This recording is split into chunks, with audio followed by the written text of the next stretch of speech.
Bentornati su Manderlice. Se avete acquistato dei fogli di riso per preparare i goikun, oppure gli involtini al forno o fritti con i metodi che vi ho mostrato un po' di tempo fa, ma ve ne sono avanzati un sacco e non sapete come utilizzarli, ho il video che fa per voi. Oggi vi propongo 6 modi per utilizzare i fogli di riso in modo creativo.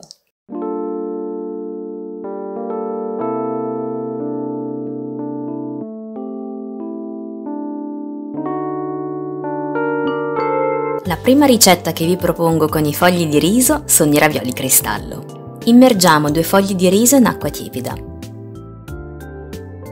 Scoliamoli leggermente e appoggiamoli su un piano da lavoro. L'ideale è un canovaccio. Una volta ammorbiditi, dividiamoli in 4 parti e pieghiamo gli angoli. Farciamo con tutto quello che ci piace, l'importante è che sia già cotto. Vi lascio in descrizione la farcitura che ho scelto.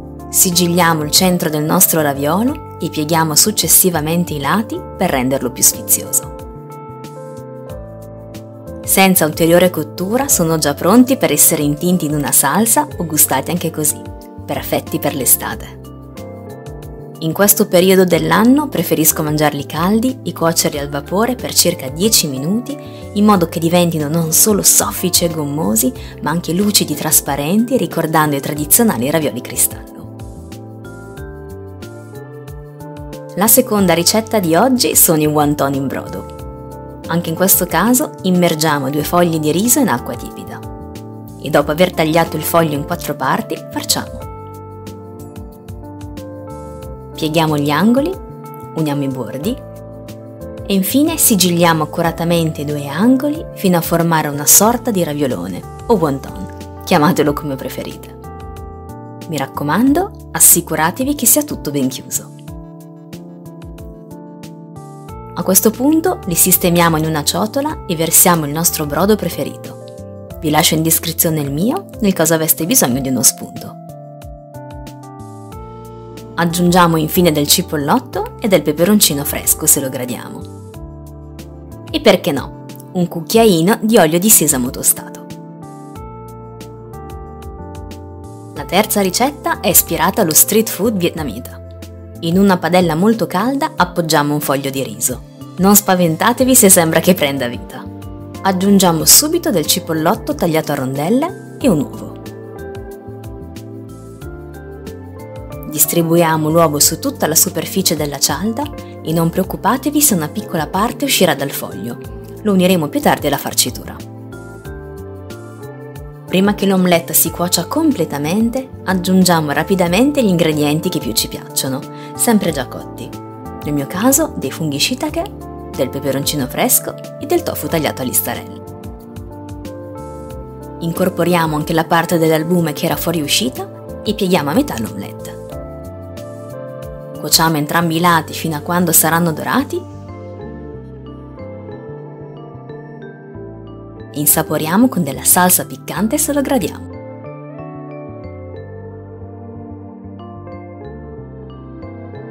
La quarta idea sono dei noodles. Prendiamo 5 fogli di riso e immergiamoli in acqua tiepida. Vi consiglio di immergerli uno alla volta e di sovrapporli, in modo che l'acqua si distribuisca uniformemente su tutte le cialde. Una volta ammorbidite, tagliamole a strisce della misura che preferite.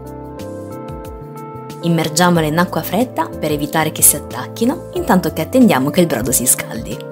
Pronto il brodo, adagiamo le nostre tagliatelle in una ciotola e aggiungiamo a piacere degli ingredienti cotti per dare sostanza al piatto. Infine ho aggiunto del miso e decorato con cipollotti e semi di sesamo tostati.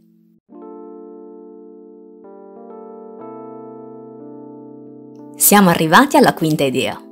Dopo aver immerso in acqua tiepida un solo foglio di riso, farciamolo abbondantemente conferendogli una forma rettangolare. A questo punto chiudiamo il fagottino rispettando la forma della farcitura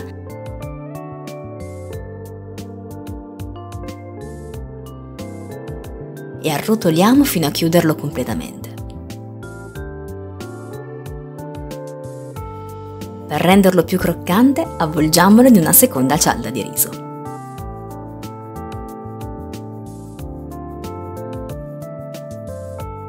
Padella calda con un po' di olio e cuociamo fino a quando entrambi i lati saranno ben dorati. Ultima idea, d'effetto. Tagliamo il foglio di riso in 8 parti, tralasciando il centro. E allo stesso modo facciamo con un quadrato più piccolo ricavato da un'altra cialda e sovrapponiamoli. Gli scarti si possono riutilizzare, non preoccupatevi. Creiamo il centro del fiore con un po' di riso e curcuma. Olio per frittura ben caldo e tuffiamo le nostre cialde sovrapposte. Nel caso fosse necessario, versate un po' di olio laddove il foglio non si è ben gonfiato ed è ancora un po' trasparente. Ed ecco 6 modi per utilizzare i fogli di riso in modo creativo. Divertitevi a sperimentare, a trovare i sapori e gli accostamenti che più vi piacciono.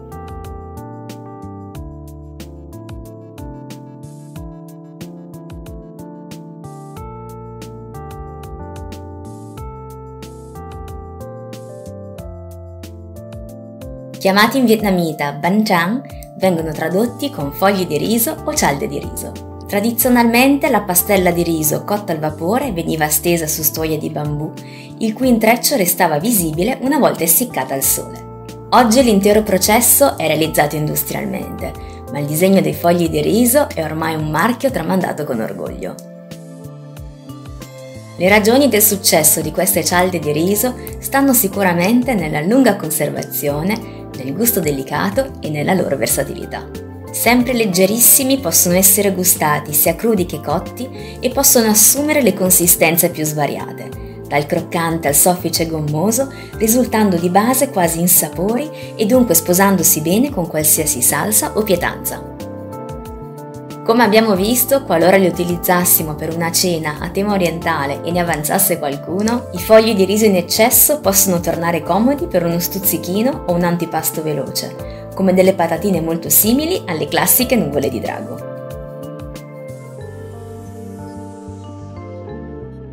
Davvero questo è un cibo con cui divertirsi. Anche per oggi Manderlice termina qua. Come sempre, grazie per il tuo tempo e alla prossima!